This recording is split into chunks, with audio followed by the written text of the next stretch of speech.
আপনি কি জানেন প্রায় 2000 বছর আগে রোমানরা এমন এক প্রযুক্তি ব্যবহার করত যা আজকের যুগকেও হার মানায়।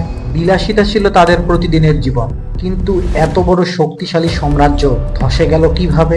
আজ আমরা জানবো রোমান সাম্রাজ্যের অজানা রহস্য। রোমান অভিযাত্রা প্রতিদিন গরম পানির বাথ হাউসে যেতেন, যেখানে ছিল মার্বেল টাইলস আর বাষ্প কক্ষ। তাদের ভোজে থাকতো 5 থেকে 7 কোর্স খাবার, ওয়াইন, মধু মাখানো ফল, এমনকি বিদেশি মশলা। ধনী পরিবারগুলো এমন এক ভিলায় থাকতো যেখানে ছিল রঙিন মোজাইক ফ্লোর আর ব্যক্তিগত দাস চাকর।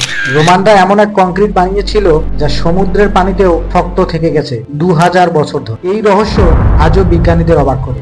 তাদের একুয়েডাক্ট, যা পাহাড় থেকে শহরে পানি নিয়ে আসতো, এখনো দাঁড়িয়ে আছে।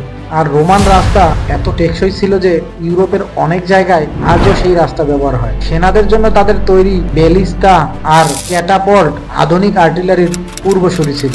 তবে বিলাসিতা আর রাজনৈতিক দুর্নীতি সাম্রাজ্যকে দুর্বল করে তোলে। সেনারা প্রায় বিদ্রোহ করত, সম্রাটদের হত্যা একের পর এক চলতেই থাকতো। বাইরের আক্রমণ, বিশেষ করে ভিসিগত আর ভ্যান্ডালদের হামলা রোমানকে শেষ করে দেয়। 476 খ্রিস্টাব্দে পশ্চিম রোমান সাম্রাজ্যের পতন ঘটে। তবুও তাদের আইন, আর্কিটেকচার আর প্রযুক্তি আজও আধুনিক সভ্যতার ভিত্তি। রোমান সাম্রাজ্যের ইতিহাস আমাদের মনে করিয়ে দেয়, যে কোনো সভ্যতা যত বড়ই হোক, পতন একদিন অনিবার্য। তাহলে কি আধুনিক সভ্যতার ভাগ্য একই হবে?